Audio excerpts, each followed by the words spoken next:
we have to take a moment to discuss the latest complaints that we're hearing over and over and over again about the price of groceries. And behold, you have the modern American consumer outraged that groceries cost them a fortune, and yet helpless before convenience, indulgence, and sin.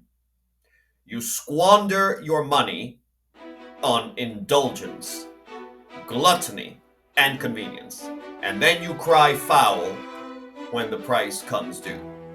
Did you know over 60% of adults in America suffer, have actually, chronic disease, and yet they still reach for processed, sinful comforts?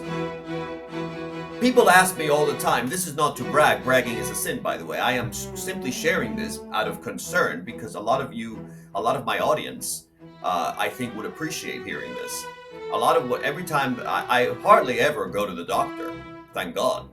But if I do, they always ask me, how do I keep myself so healthy? Because they compare my age to their patients. And really, it's not complicated at all. I tend to follow the diet of my ancestors, right? And what did the medieval Europeans do?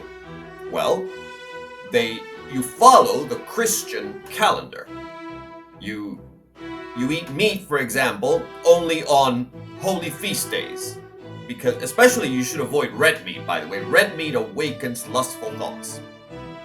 And I eat twice daily, usually. I don't really count breakfast because breakfast for me is usually just a piece of toast.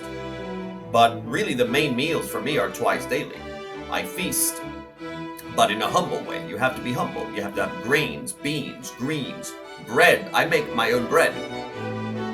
Wine, in modest measure. If you're drinking more than 2 cups a day, you have a problem. You're not drinking in moderation. The Benedictine monks, they used to have 1.5. Their allowance was 1 cup a day, 1.5. I give myself a 2-cup allowance a day, usually 1.5 though. But peas or broad beans, boiled and seasoned with salt, pepper, olive oil, or honey sometimes, fruits and cheeses, those are not frequent, but not every single day, but frequently enough. But they're not a daily decadence. And every morsel has to obey the seasons, as nature intended. And our ancestors knew how to grow, boil, and bake with skill.